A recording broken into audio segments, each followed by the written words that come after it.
અને એટલા લડ્યા પછી બધાય પોતાના ગામ માટે કપાઈ ગયા, ચૌધરીઓ કપાઈ ગયા. અને કપાઈ ગયા પછી નાનબાઈ માને ખબર પડી, સાંભળજો, આ તમારી માની વાતને યાદ રાખજો, માં જગદંબાની વાતને યાદ રાખજો.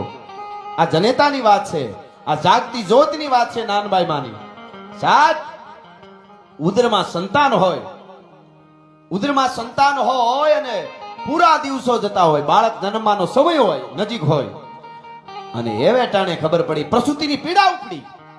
આ બાજુ ખબર પડી કે કપાઈ ગયા છે તમારા પતિ યુદ્ધમાં, તમારા ગામના કેટલા જુવાનડા કપાઈ ગયા.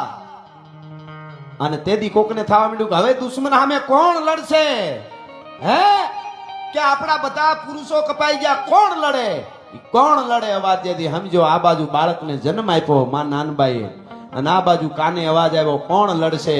તેથી જન્મ્યા ભેગું બાળકને કલ્પના કરજો, કોક દી જન્મા ભેગું બાળકને જેને કહેવાય ખોયામાં નાખી, પીઠ ઉપર બાંધી અને હાથમાં તરવાર લઈને નાનબાઈએ કીધું, કોણ લડશે નહીં? હું ચૌધરીની દીકરી નાનબાઈ, હું લડીશ ભલા માણસ યુદ્ધના મેદાનમાં. દુશ્મનોને ખબર પડે સાહેબ, અને તેથી તરવાર લઈને નીકળી જાય, લડે દુશ્મનો હામાં.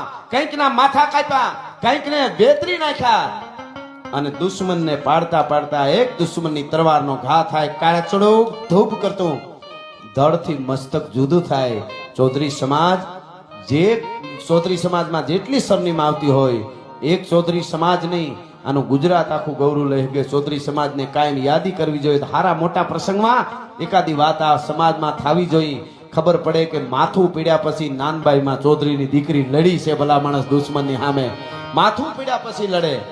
આ ઇતિહાસો ભારત વર્ષના છે, આપણા ઉજળા ઇતિહાસો, એની નોંધ